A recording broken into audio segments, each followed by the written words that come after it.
de toutes formes, de toutes les couleurs, elles sont un vrai régal visuel.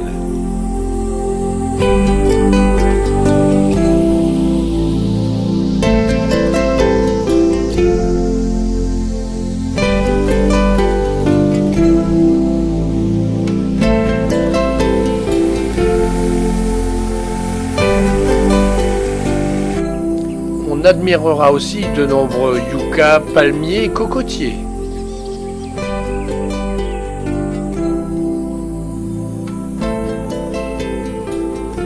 Précieusement préservés dans des serres, des mousses et des fougères arborescentes poussent dans un milieu particulièrement humide, rappelant la forêt primaire.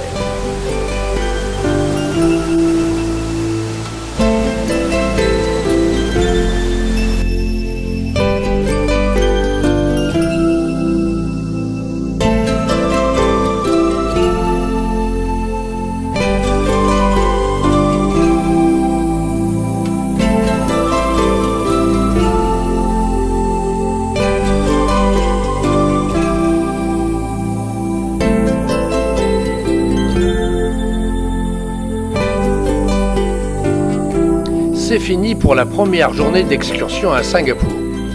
Nous regagnons maintenant le Costa Allegra pour une dernière nuit à bord.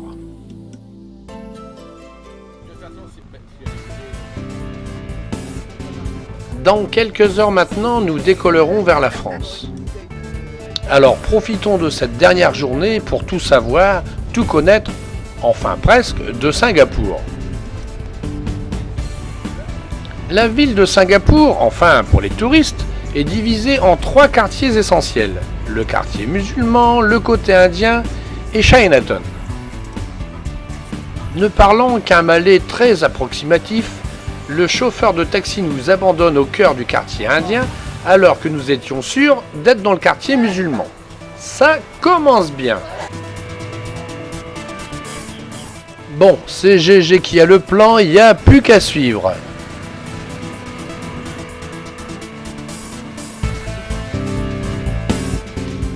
Bon, c'est pas encore l'heure, mais si on s'écoutait... D'autant que ça a l'air sacrément bon.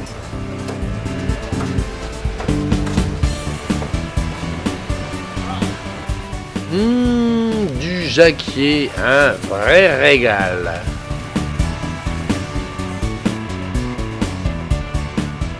Ah bah là on cherche, hein. Nous ce qu'on veut c'est le quartier musulman.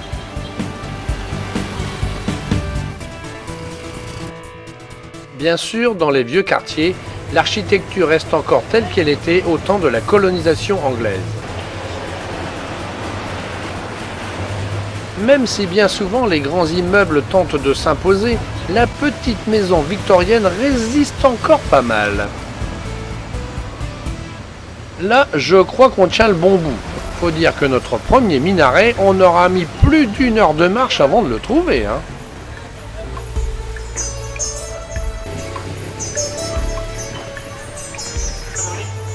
Y a pas à dire, ça donne envie.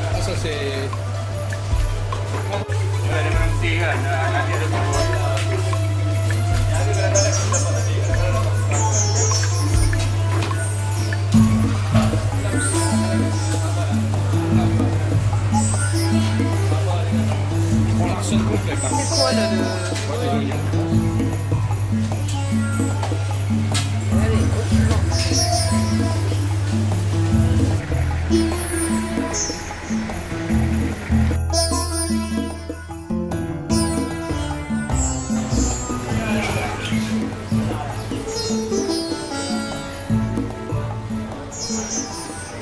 Au cœur d'Arab Street, la mosquée du Sultan. Autour de cette mosquée, de nombreuses échoppes faites essentiellement pour les touristes.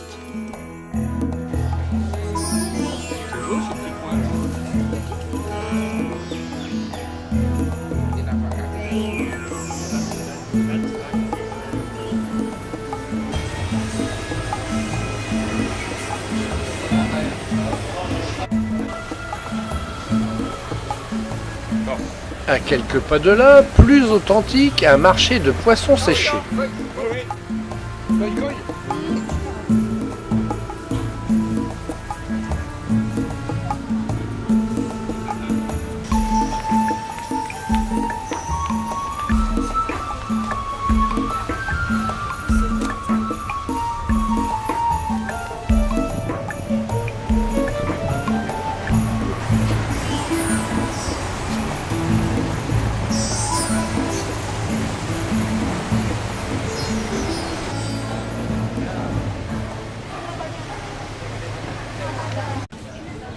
Après une bonne demi-heure de marche, nous voici revenus dans Little India.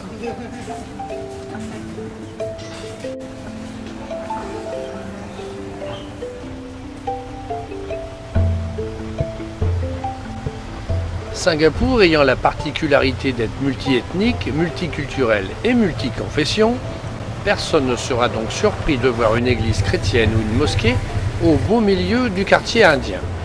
Et vice-versa.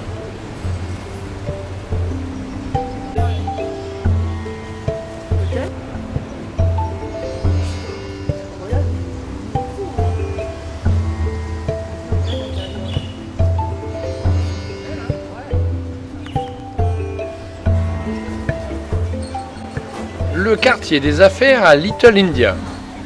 Évidemment, ce n'est pas le même genre qu'à District Business. Ici, on s'étale beaucoup plus qu'on ne monte.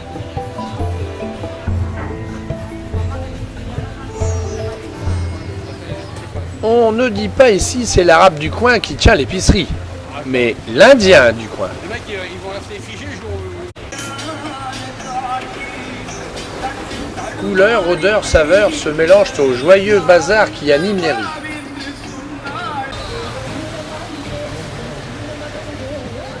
Toujours richement décoré, le temple hindou.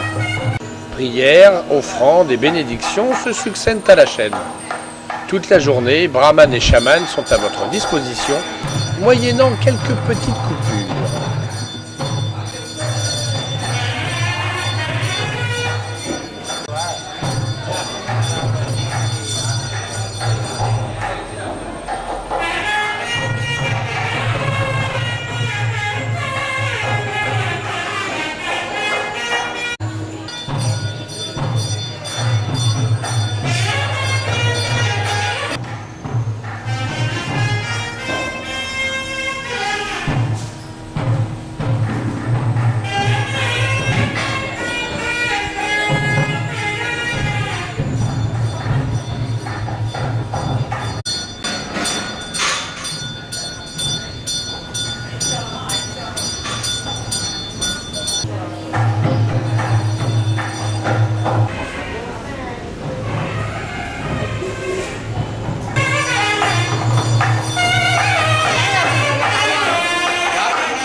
Une expérience nouvelle, le métro singapourien.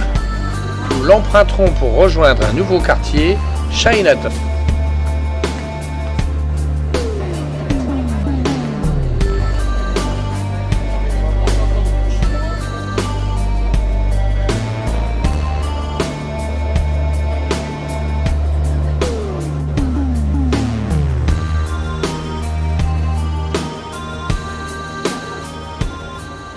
Ici aussi, la tradition est respectée. Au beau milieu de Chinatown, un temple hindou.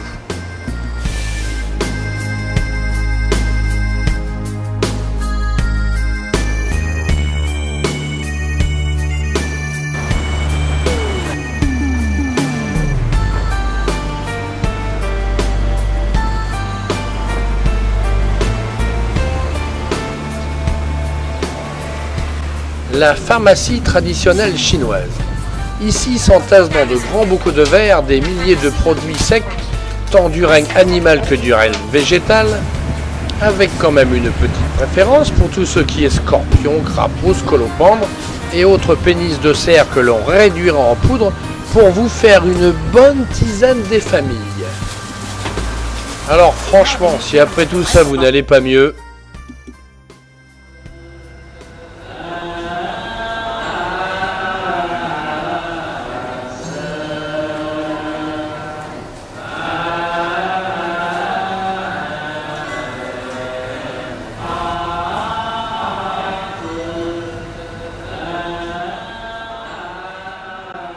le temple de la dent de Bouddha.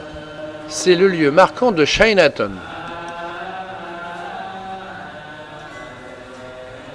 Construit dans le pur style de la dynastie des Tang, il a ouvert ses portes en 2007 et a coûté la bagatelle de 62 millions de dollars.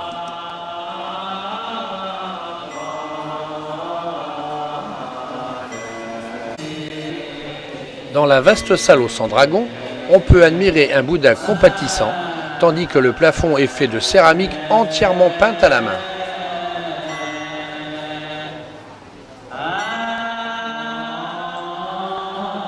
La prière y est continue, les fidèles entrant et sortant à leur guise.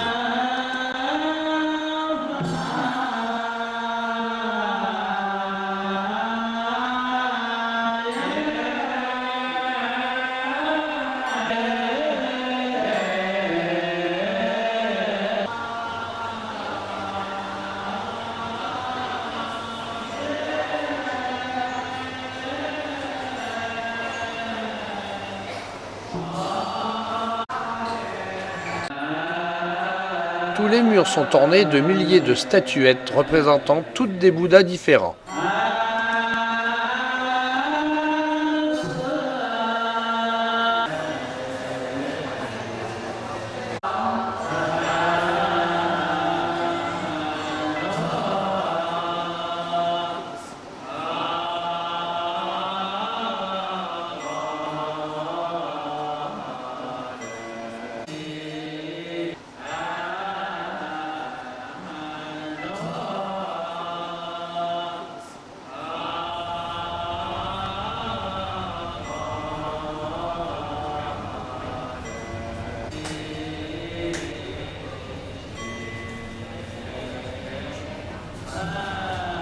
Bien sûr, nous avons actionné le moulin à prière incantant Bouddha dans l'espoir que dans sa grande manséitude, il puisse nous offrir une nouvelle croisière.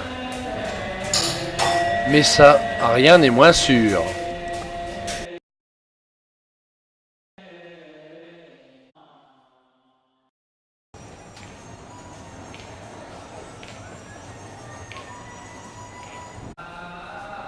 Vite un cyclopousse pour rejoindre une dernière fois le Costa Allegra afin d'y récupérer nos bagages.